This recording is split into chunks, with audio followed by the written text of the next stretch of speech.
Hello friends, welcome to IIC NATA classes. आज हम mathematics part के कुछ और क्वेश्चन सॉल्व करने वाले हैं। So let's start. तो अब हम जो एक क्वेश्चन स्टार्ट करेंगे, हमने इसके पहले वाले वीडियो में क्वेश्चन नंबर 3 तक हमने सॉल्व कर लिया था। हम क्वेश्चन नंबर 4 से स्टार्ट करेंगे। क्वेश्चन नंबर 4 में डिटरमिनेंट दिया गया है ना, और डिटरमिनेंट की वैल्यू भी दी गई है कि वो इक्वल टू 0 है। तो इसमें रियल नंबर्स दिए गए हैं ए बी सी। तो इन ए बी सी को हमें बताना है कि अगर ये ए बी सी इस तरह से हैं कि ए बी सी ए पी में होंगे, या A B C G P में होंगे, या A square B square A P में होगा, या A B C H P में होगा। तो हमें ये ए बी सी बताना है कि कौन से प्रोग्रेशन में होंगे। So let's start. हम इसको सॉल्व करते हैं। तो सबसे पहले जो डिटरमिनेंट दिया हुआ है हम उसको नोट डाउन कर लेते हैं। डिटरमिनेंट गिवन है हमें 2014,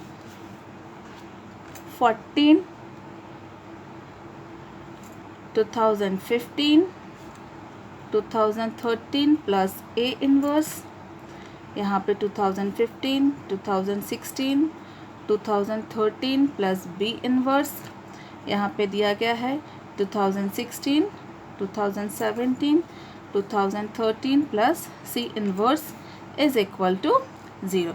अब इसमें ये जो ए बी सी दिए गए हैं हमें बताना है कि ये ए बी सी किस प्रोग्रेशन के हैं, ए पी के हैं, एच पी के हैं, या फिर जी पी के हैं।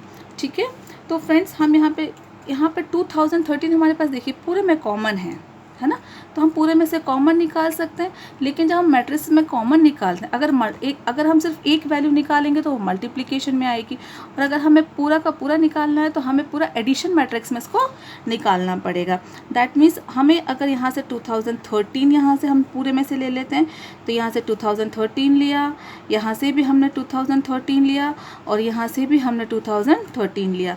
सिमिलरली सेकेंड रो से हमने 2013 लिया, यहाँ से भी 2013, यहाँ से भी 2013, यहाँ से भी 2013, यहाँ से भी 2013, यहाँ से भी 2013 प्लस, देखिए इसमें से हमने कौन सा वाला एलिमेंट निकाला 2013, लेकिन हमने प्रत्येक रो से प्रत्येक कॉलम से हमने 2013 निकाला है। अब जब हमने इसमें से 2013 निकाला है फर्स्ट रो फर्स्ट कॉलम के फर्स्ट एलिमेंट से, तो हमें यहाँ 1 बचेगा, इन दोनों में से हमें यहाँ पे 2 बचेगा, और यहाँ से हमें सिर्फ ए इनवर्स बचेगा। ठीक है, सिमिलरली यहाँ पे 15 में से 13 गया, तो यहाँ पे 2 है, यहाँ पे 3 बचेगा, 16 में से 13 जाएगा, और यहाँ से बी इनवर्स बचेगा। देन थर्ड रो में 16 में से 13 गया तो 3, 17 में से 13 गया तो 4, और 13 में से 13 जाके यहाँ से सिर्फ सी इनवर्स बचेगा इज इक्वल टू 0। अब हम ये जानते हैं कि जब 2 रोज़ या 2 कॉलम्स किसी भी डिटरमिनेंट की सेम होती है तो उस डिटरमिनेंट की वैल्यू 0 होती है। तो यहाँ पे देखिए ये रो और ये कॉलम सेम है, आइडेंटिकल हैं, ये वाले रो और ये वाली रो भी आइडेंटिकल है। दैट मीन्स इसके जो डिटरमिनेंट वैल्यू है वो 0 है। अब हमारे पास सिर्फ इतना डिटरमिनेंट बचता है, इसको हम आसानी से सॉल्व कर सकते हैं। डिटरमिनेंट सॉल्व करने का तरीका वही होता है, फर्स्ट रो का फर्स्ट एलिमेंट मल्टीप्लिकेशन में इसको इससे मल्टीप्लाई करेंगे, सो 3 सी इनवर्स, इसको इससे मल्टीप्लाई करेंगे माइनस का 4b इनवर्स, देन माइनस का 2। अब 2 के लिए जो हम ले रहे हैं तो इस वाली रो को हम हाइड करेंगे, सॉरी इस वाले कॉलम को हाइड करेंगे, और इस वाली रो को हम हाइड करेंगे। तो जब हमने इसको और इसको हाइड किया तो हमारे पास एलिमेंट बच रहा है 2 इंटू सी इनवर्स, और यहाँ से माइनस का 3a इनवर्स। ओके, फिर यहाँ से थर्ड से ए इनवर्स हमने कॉमन लिया, तो अब ये वाला कॉलम और ये वाली रो हमने हाइड की है, तो हमारे पास जो डिटरमिनेंट बच रहा है वो ये वाला बच रहा है, माइनर बच रहा है। तो यहाँ पे हो जाएगा हमारा 8, 2 4 ज़ार 8 और 3 3 ज़ार 9 इज इक्वल टू 0। अब हम इसको सिंप्लीफाई कर लेते हैं। 3c inverse minus 4b inverse minus का 4c inverse plus of 6a inverse minus का 8 माइनस 9 1 होता है, तो ये जाएगा माइनस का A inverse is equal to 0। अब हम सबको एक साथ जमा लेते हैं, सबको यहाँ पे एडजस्ट कर लेते हैं, तो हमारे पास क्या बचेगा यहाँ से, माइनस का A इन्वर्स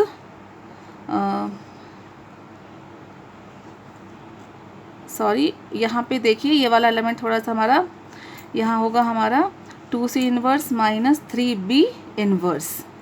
ओके, तो ये हो जाएगा minus 4C inverse minus 6B inverse. अब यहाँ पे हमने इसको सिंप्लीफाई किया तो A इन्वर्स 6B इन्वर्स में से ये गया तो 2B का इन्वर्स, और यहाँ पे माइनस का C inverse is equal to 0। और इसको हम लिख सकते हैं 2B inverse is equal to A inverse plus C inverse, और थोड़ा सा सिंप्लीफाई हम इसको करें तो 2/B is equal to 1/A plus 1/C। ठीक है, क्रॉस मल्टीप्लाई कर दीजिए, या सीधी बात में हम कहें कि यहाँ पे B की वैल्यू हम निकाल लें तो B इज इक्वल टू क्या हो जाएगा, यहाँ से हो जाएगा हमारे पास 2AC upon A plus C। देखिए मैं यहाँ से आपको रफ में यहाँ पे सिंप्लीफाई करके बता देती हूँ। 2/B is equal to A plus C upon AC। Cross multiply कीजिए, आप इसको इसमें क्रॉस मल्टीप्लाई करेंगे और इसको आप डिनोमिनेटर में लेके जाएंगे तो हमें मिलेगा B is equal to 2AC upon A plus C। तो ये आपको याद हो तो ये मीन होता है हार्मोनिक प्रोग्रेशन का। यदि ABC HP सीरीज़ में हो, HP में हो, यदि इफ़ ABC किस में हो, HP में हो, तब इनका हार्मोनिक मीन कितना होता है, B is equal to 2AC upon A plus C। तो हमारे पास ये मिल रहा है, मीन मिल रहा है। अगर मीन ये है दैट मीन्स ABC क्या है, हमारे HP में है। तो हमारे अब ऑप्शंस देखते हैं कि ऑप्शंस में हमारे पास क्या क्या दिया गया है। ऑप्शंस में देखिए ABC AP में है, ABC GP में है, A² B² AP में है, या ABC HP में। तो हमारा आंसर आया है कि ABC HP में है। Therefore our option D is right. Okay friends, I think आपको ये समझ में आया होगा। Now we will proceed to next question. Question number 5, we have to find the sum of perpendicular distances from the origin to the planes। यहाँ पर planes दिए गए हैं, प्लेन्स के इक्वेशंस दिए गए हैं, और इन प्लेन्स के इक्वेशन से जब ओरिजिन पे कोई परपेंडिकुलर डाला जाता है जो तो डिस्टेंस मिलेगा, मतलब फर्स्ट प्लेन का डिस्टेंस और सेकंड प्लेन के डिस्टेंस का हमें सम यहाँ पर फाइंड आउट करना है। ठीक है, तो पहला प्लेन का इक्वेशन हम लिख लेते हैं। फर्स्ट प्लेन का इक्वेशन हमारे पास दिया गया है, इट्स क्वेश्चन नंबर 5।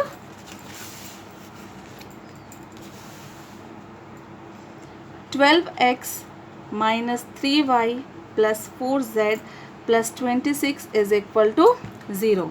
ठीक है, अब क्वेश्चन में ध्यान दीजिए कि यहाँ पर डिस्टेंस फ्रॉम ऑरिजिन, ऑरिजिन से डिस्टेंस निकालनी है हमको। ऑरिजिन मीन्स ऑरिजिन कहाँ पर होते हैं हमारे, देखिए 3D में है x y z, तो ऑरिजिन भी हमारे कहाँ पर होगा 0 0 0 पर।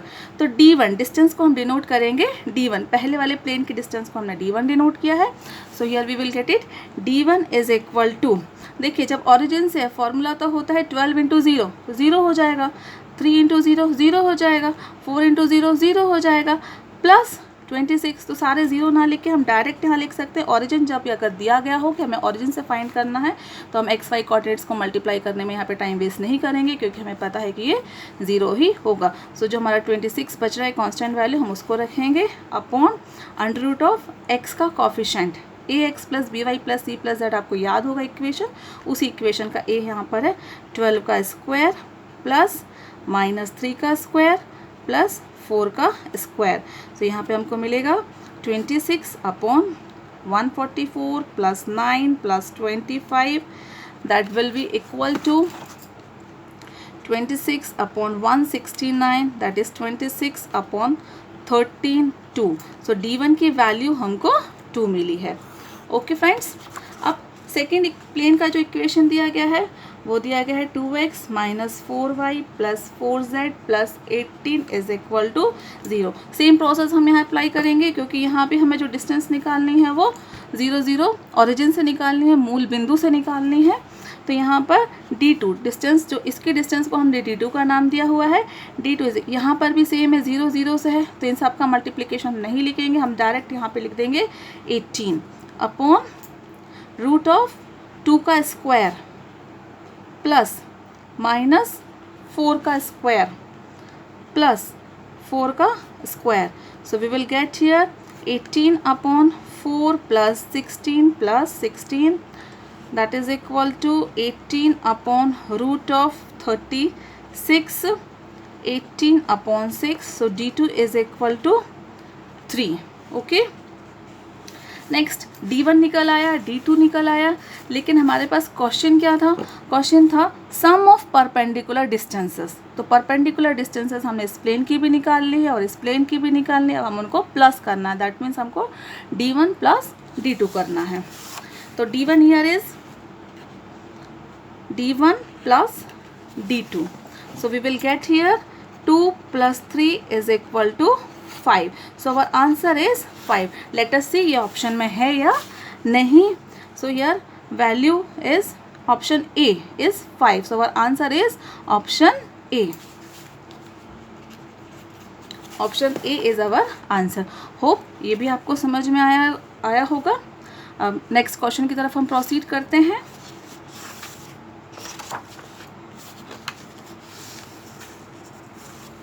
नेक्स्ट क्वेश्चन में हमारे पास एक इक्वेशन, स्ट्रेट लाइन का इक्वेशन दिया गया है जो कि y एक्सिस से पैरेलल है. ओके, y एक्सिस से पैरेलल है. ठीक है, और इसमें हमें लैम्डा की वैल्यू निकालनी है. ओके फ्रेंड्स, तो हम सबसे पहले इस इक्वेशन को नोट डाउन कर लेते हैं. ये इक्वेशन है हमारा 2x plus 3y plus 4 plus lambda 6x minus y plus 12 is equal to 0 is parallel. Okay friends, to y axis. y axis से ये पैरेलल है और हमें यहाँ पर लैम्डा की वैल्यू फाइंड आउट करनी है. तो सबसे पहले ये जो स्ट्रेट लाइन का इक्वेशन है हम इसको सिंप्लीफाई कर लेते हैं, हम इसको जमा लेते हैं. ठीक है, जमाने का मतलब है कि जो x के कॉफिशिएंट है उनको एक साथ रखेंगे, जो y के कॉफिशिएंट है उनको एक साथ रखेंगे और जो कांस्टेंट नंबर्स हैं उनको हम अलग रखेंगे. ठीक है, तो यहाँ पर x का कॉफिशिएंट यहाँ से हमारे पास 2 है और यहाँ से 6 लैम्डा है. सो ये x बाहर. देन यहाँ से हमारे पास 3 है और यहाँ से हमारे पास -1 का lambda. So we will write here minus lambda and बाहर आएगा y प्लस यहाँ से 4 और यहाँ से 12 लैम्डा इज इक्वल टू 0. ठीक है, अब स्ट्रेट लाइन है ये. ठीक है, और पैरेलल है y एक्सिस से. अगर स्ट्रेट लाइन पैरेलल है y एक्सिस से, इसका मतलब क्या है? Slope of line is equal to slope of y axis. ठीक है, अगर ये पैरेलल है तो इसका जो स्लोप होगा, इस स्ट्रेट लाइन का जो स्लोप होगा वो y एक्सिस के स्लोप के बराबर होगा. ठीक है, तो स्लोप ऑफ लाइन कैसे निकालेंगे? ये a के कोऑर्डिनेट्स हैं मान लीजिए, ये b के कोऑर्डिनेट्स है. Then our formula is -a upon b is equal to y axis. y axis में क्या हो जाएगा? x का कोऑर्डिनेट 1 होता है और y का यहाँ पे 0 होता है. So -a, so -a here is 2 plus 6 lambda upon b यहाँ पर है 3 minus lambda is equal to 1 upon 0. 1 upon 0 infinity हो जाएगा, तो इसको हम इन्फिनिटी की तरफ नहीं ले जाएंगे, हम क्रॉस मल्टीप्लाई करेंगे.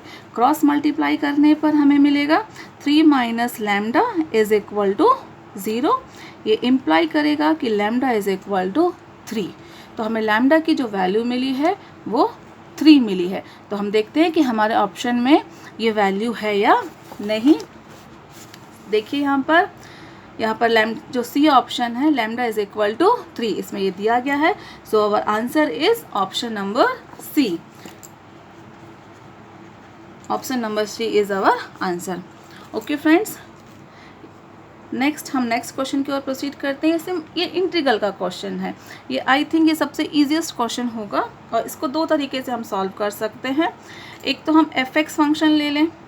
ठीक है, मैं आपको बताती हूँ किस तरह से. इंटीग्रेशन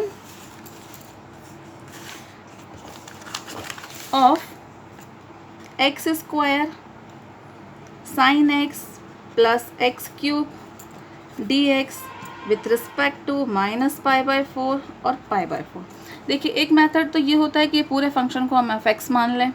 अगर हमने एक्स की जगह माइनस एक्स रखा, माइनस एक्स रखने पर यदि हमें माइनस ऑफ एफ एक्स मिलता है, ऑड फंक्शन मिलता है, ठीक है, f x is equal to minus of f x अगर हमें मिलता है, ऑड फंक्शन मिलता है, दैट मीन्स इसकी वैल्यू 0 होगी।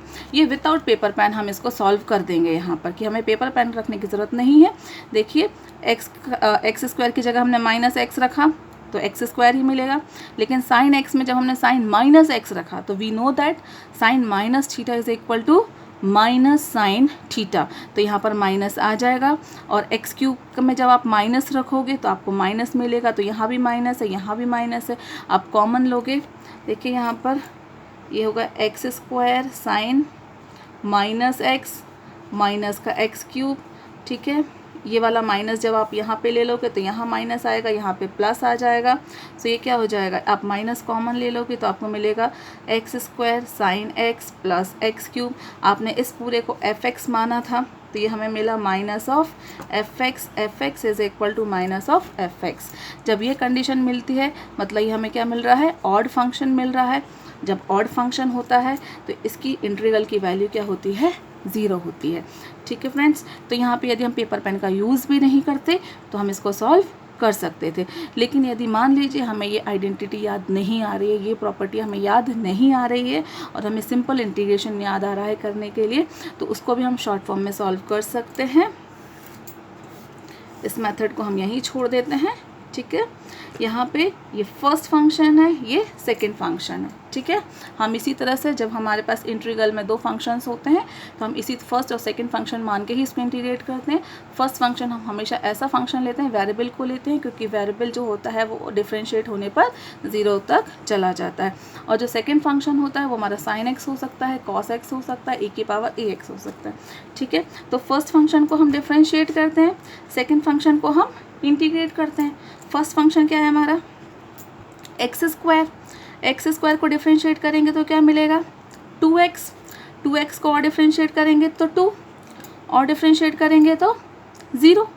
अब इंटीग्रेट करें हम सेकंड फंक्शन को, साइन एक्स सबसे पहले इंटीग्रेशन होता है, तो साइन एक्स का इंटीग्रेशन हुआ माइनस का cos x, minus cos x का इंटीग्रेशन हुआ माइनस का साइन एक्स, वापस माइनस साइन एक्स का इंटीग्रेशन हुआ कॉस एक्स, क्योंकि माइनस कॉस एक्स होता है, माइनस कॉस एक्स और ये वाला माइनस मिलकर प्लस हो जाएगा। अब 0 के नीचे आगे करने की ज़रूरत ही नहीं है क्योंकि हम इसमें डैश छोड़ेंगे, प्लस ये तो हमने सिर्फ इतने के लिए सॉल्व किया। अब हमारे पास एक्स क्यूब बचा हुआ, एक्स क्यूब का इंटीग्रेशन होता है हमारा x4/4, ठीक है। अब इनको हम मल्टीप्लाई करेंगे, ठीक, और प्लस करेंगे, इस वाले को माइनस करेंगे, इस वाले को प्लस करेंगे, इस वाले को हम माइनस करेंगे, ठीक है। तो ये कितना हो जाएगा मल्टीप्लिकेशन करने पर, minus X square cos X, plus minus minus ही रहता है, माइनस का इसको मल्टीप्लाई किया तो माइनस का 2x साइन एक्स, ये माइनस और ये माइनस मिलके प्लस हो गया है। देन यहाँ पर क्या आ जाएगा, +2 कॉस एक्स, ये प्लस और ये प्लस मिलके प्लस ही रहेगा। यहाँ पर 0 का मल्टीप्लिकेशन इसलिए लेने की आवश्यकता नहीं है, x की पावर 4/4 और लिमिट है हमारे पास -π/4 टू द पावर π/4, ठीक है। ये देखिए हमने कितनी आसानी से इसका यहाँ पर इंटीग्रेशन कर दिया है।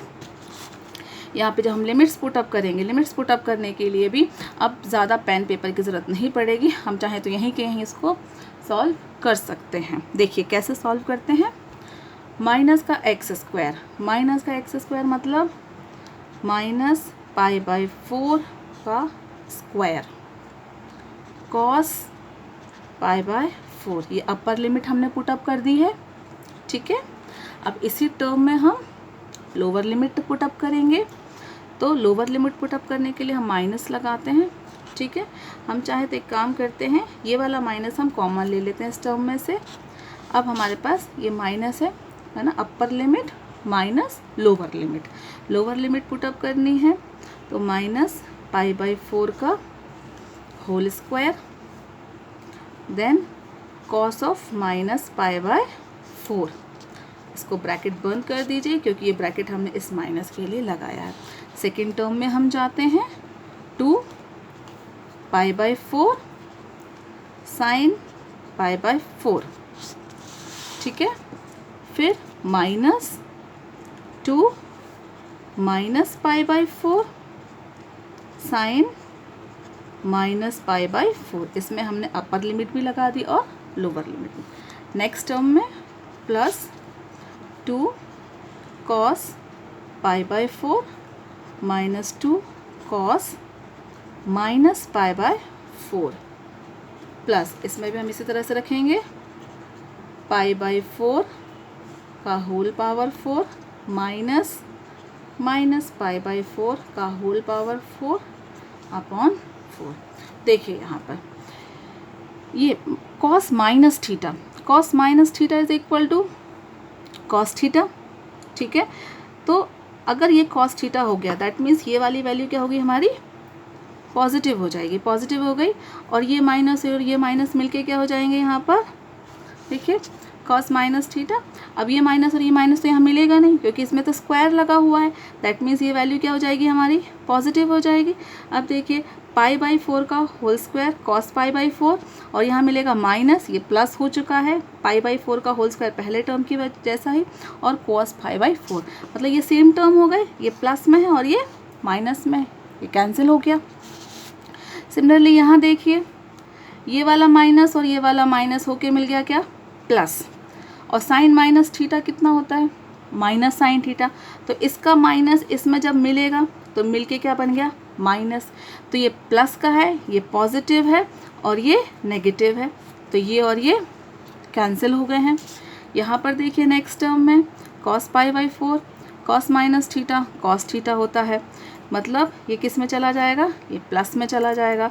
तो 2 कॉस पाई बाई 4 ये माइनस का है, तो ये और ये कैंसिल हो गए।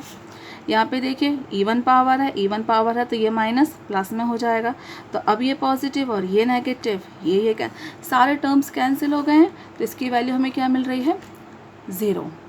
ठीक है, तो इसको हम दो तरह से सॉल्व कर सकते हैं। ऑड फंक्शन बहुत ईजी होता है, और सेकेंड ये भी है, ये थोड़ा सा, ये अगर 10 सेकेंड में होता है तो ये आपको 20 सेकेंड्स लेंगे। ठीक है फ्रेंड्स, तो यहाँ पर हमारा इसका ऑप्शन आंसर कितना आ रहा है, 0। तो चेकआउट करते हैं कि हमारे ऑप्शन में ये दिया है या फिर नहीं। तो ये देखिए option C is 0, so our answer is option number C. Okay friends, अब यहाँ पर हमने देखिए ज्योमेट्री से भी कर लिया है, डिटरमिनेंट से भी कर लिया है, और यहाँ पर हमने इंटीग्रल भी कर लिया है। एक क्वेश्चन और हम सॉल्व करते हैं। ठीक है, ये जो क्वेश्चन है क्वेश्चन नंबर 10। ओके, मैं आपको यहाँ पे बता देती हूँ, हमें इसमें एरिया निकालना है। Area bounded by the curve y is equal to x cube, y is equal to 0, x is equal to 1 is. ठीक है, इन कर्व से बाउंडेड जो एरिया होगा उसका हमें एरिया निकालना है। ठीक है, तो फंक्शन दिया हुआ हमें y is equal to x cube. अब अगर हम इसको ग्राफ पे प्लॉट करना है तो ग्राफ पे प्लॉट करने के लिए हमें क्या चाहिए, x और y कोऑर्डिनेट्स चाहिए हैं। ठीक है, ये x ये y, अगर हमने x में 1 रखा तो y कितना हो जाएगा, 1 का क्यूब 1। अब अगर हमने x में -1 रखा, देखिए क्योंकि यहाँ पे क्या है, ऑड पावर है तो हमें पॉजिटिव भी लेके चलना रहेगा और नेगेटिव भी लेके चलना रहेगा। तो जब हमने x की जगह -1 रखा, -1 का क्यूब -1, सो y की वैल्यू हमें -1 मिलेगी। जब हमने x की जगह 2 रखा तो कितना मिलेगा, 2 का क्यूब 8। जब -2 रखेंगे तो -8 मिलेगा। दो वैल्यूज़ और हम निकाल के रख लेते हैं। जब 3 रखेंगे तो माइनस का 20, 3 3 9 और 9 3 20, प्लस का 27। जब -3 रखेंगे तो हमें मिलेगा माइनस का 27। अब इन पॉइंट्स को हम ग्राफ पर प्लॉट करते हैं। ठीक है,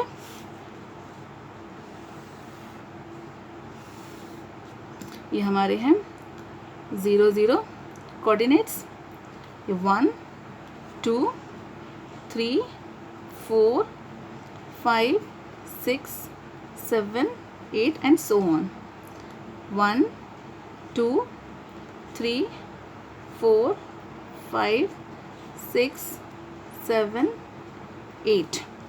यहाँ पर नेगेटिव चलेंगे, -1, -2, -3, -4, -5, -6, -7, -8.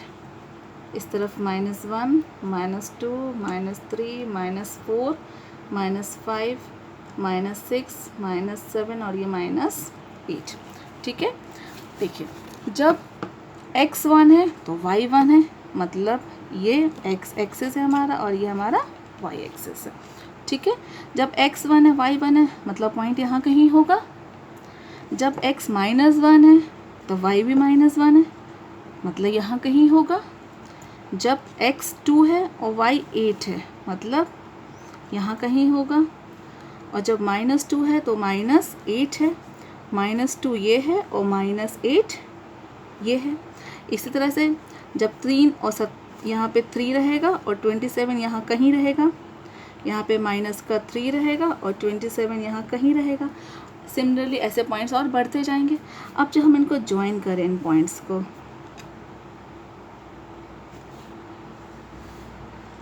ठीक है, ये मिल गया हमें. कौन सा कर्व है ये? y is equal to x3. y is equal to 0. y is equal to 0 मतलब x एक्सिस ये वाला. अब निकालना x is equal to 1. x is equal to 1 मतलब ये वाला. तो यहाँ पर हम एक डैश से ये लाइन खींच लेते हैं. तो अब कौन सा एरिया निकालना है? इन कर्व से बाउंडेड है. तो इन कर्व से कौन कौन सा एरिया बाउंडेड है? देखिए x³ वाला ये जा रहा है, 0 वाला यहाँ पर है और x इज इक्वल टू 1 वाला यहाँ पर है. तो ये वाला जो पोर्शन बन रहा है इसका हमें एरिया निकालना है. ठीक है, तो अब ये वाला एरिया निकालना है. तो एरिया इज इक्वल टू कितना हो जाएगा? Area is equal to integral, है ना, कहाँ से? 0 से 1. 0 से 1 किसका? x³ का. y dx लेते हैं हम. y कितना है हमारा? x³. तो x³ इंटू dx. तो ये हो जाएगा हमारा x4/4. लिमिट पुटअप की हमने 0 से 1. तो ये हो जाएगा 1/4 माइनस 0 इज इक्वल टू 1/4. तो एरिया इन कर्व से जो एरिया बाउंडेड है वो कितना है? 1/4 है. लेट अस सी ये हमारे ऑप्शन में है या नहीं. So option number D is our answer, 1/4. Okay friends, तो ये हमने आज क्वेश्चंस किए थे. लेकिन फिर मैं बात वही कहूँगी कि जो आपको सबसे अच्छे से आता हो आप पहले वो क्वेश्चंस अटेम्प्ट कीजिए, क्योंकि ये थोड़ा सा टाइम टेकिंग होते हैं जब हमको नहीं बनते हैं तो हम उसमें कई सारे फॉर्मूलेस अप्लाई करने की कोशिश करते हैं. तो इसलिए सबसे पहले वही क्वेश्चन कीजिए जिनके कॉन्सेप्ट्स आपको बहुत क्लियर हों. Thank you friends.